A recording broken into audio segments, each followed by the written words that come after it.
Facts. These are the instructions on how to know if he ain't shit man. Because I was just watching a video from a brother, and he was complaining about how women said there's no good men.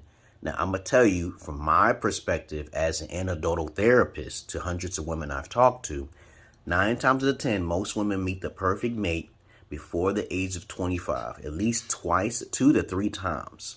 They tell me these elaborate stories. I'm like, well, then why you leave him alone? Because he was boring. He was doing that. But let me tell you something here in this video. This video is going to be how to avoid these type of men from an alpha perspective.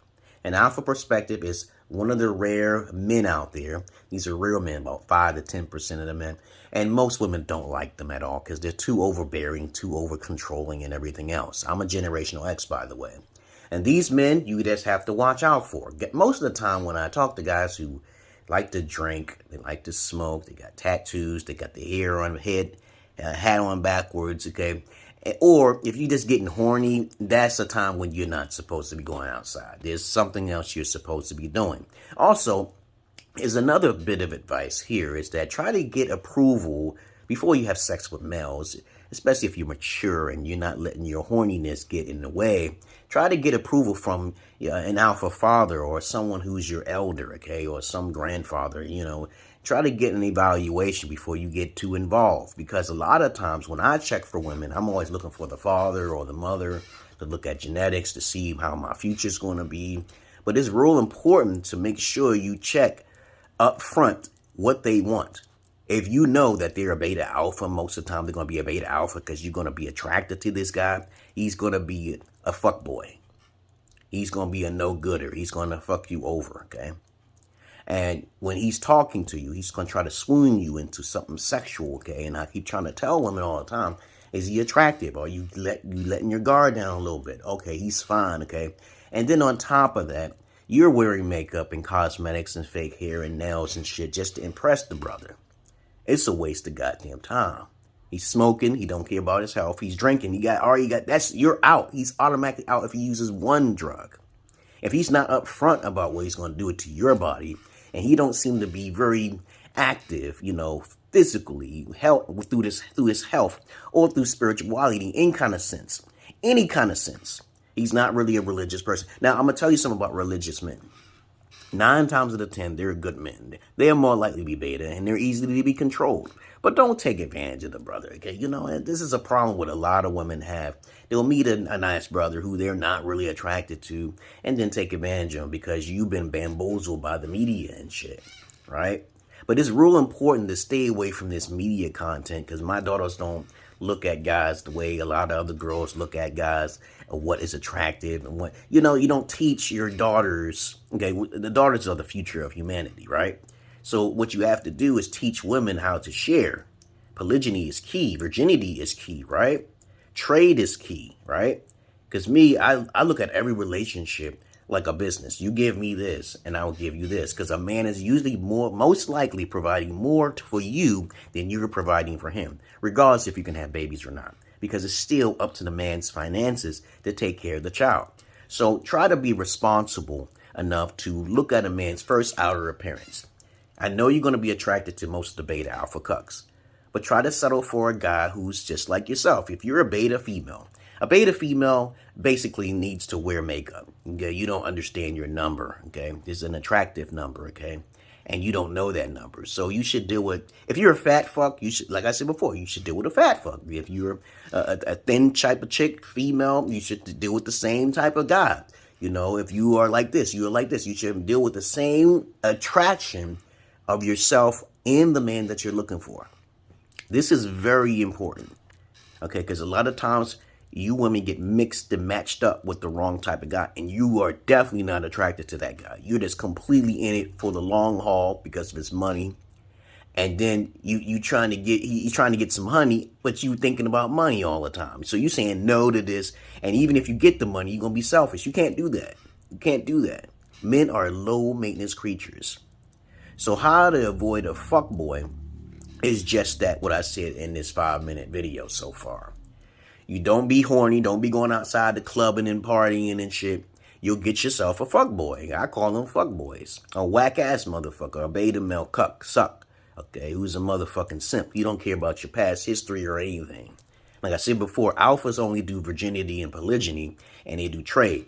While a lot of other guys, they do their own thing. The beta males are the weakest of them all because they'll settle for anything and everyone because they don't have standards. If you raise your bar too high, it depends on who you are. Do you have your virginity? Then your value is much higher than it is. Are you into polygyny? Then your value is much higher, right? There ain't no real alpha male's going to deal with you just being monogamous relationship. So you got to get that mentality out of the way too as well. If a man is cheating on you, either something's wrong with the coochie down there, your mouth, okay, because you got something to keep your mouth closed. There's a time to open it and there's a time to close it. Or there's something wrong with your education because most of the time men got more things to do, okay, than you women do. You sit on the couch, you eating cookies and crackers, and you letting your hair down. It's a very bad decision. You got to be taught on how to choose the right man. And I just explained some little tidbits in this video here. If he got tattoos, that's a hint right there. If he's smoking, he talk, he swear out of his mouth all the time. He got no plans for you. He's not up front and shit. He's not direct. Okay, he don't care about what's seeing your family and shit. He's not religious in any kind of sense. Come on now. Those are fuckboys. And you know goddamn well I'm telling the truth. So many women tell me the same thing. They'll rather fuck in the alleyway and fuck their life over because they're so horny like a fucking pussycat. So many times I put pussycats out of my house because they were more horny than to rather show me affection. Which one is it going to be? You got to choose. You got a time limit on your motherfucking soul and your body. So you got to be careful. And then most of you women are not really keeping up to par or being the basketball court. I'm on the basketball court all of the time. For me to look like this, okay, and take care of my health and shit, I'm always out there, and I'm 48. Okay, you just can't handle that shit because you ain't moving around. I don't see no women on the courts, nowhere. They don't play no volleyball, and then you want to complain that there's no good men. There are plenty of good men. Sometimes you may need to train them if you're trying to be physically active in a good sense, not horny, okay, you know. But other than that, that's all I really got to say. So I'm going to post this on the TikTok, and also I'm going to post this on my YouTube again. And I just keep saying it over and over until you start coming into my inbox and also talking to me in my Patreon. Because in my Patreon, I'm a therapist. I do a whole slew of things more than any other guys on the internet right now. And I may sound trolling, but it's true, though. Just check out my credentials down below. If you're on YouTube, you could check my credentials down. But, of course, other than that, understand one thing. That I'm not your average man. I'm not your Peter Pan. And always keep in mind one thing. If you want to know what a real alpha is, he is too upfront. He has too much potential. If he's already like successful in life and he's basically living his life in peace, you don't need to marry that man. You need to share that man. You need to take another mental mindset. Okay, what is the quality? That man is a multimillionaire and you bring it to the table. What? Children and pussy? Who fuck your cooking? We don't need your cooking. We need things that specifically what we need as an alpha. But you got to really understand something. Videos is always, the proof is in the pudding of what he shows you. Okay, you can't just read a guy and say he's not an alpha. You can't do that. It is easier to read a woman's potential than you read a man. It's hard because a lot of guys are eccentric or shy or some shit. A lot of guys are called beta because the way they wear it, they don't keep up with the times. But females are a bit more easier to read than men, okay? Because you got to be careful. Guys got a lot more potential than women when you're looking at an outside cover of a book. I could tell a female a mile away that she's a whore just by the way she's exposing herself. You never should expose yourself. You should be conserved. And that's a little bit of hint pointers for you beta women out there. Never expose yourself. You got a booty, you better cover that somehow. Other than that, that's all I really got to say, okay? You know, you check out my credentials down below. And thank you very much for me almost hitting 1,000 followers so far. This is under 10 minutes. This is your Godhead Emerald Pillar King out. Peace. I hope you learned something in this video now. Peace.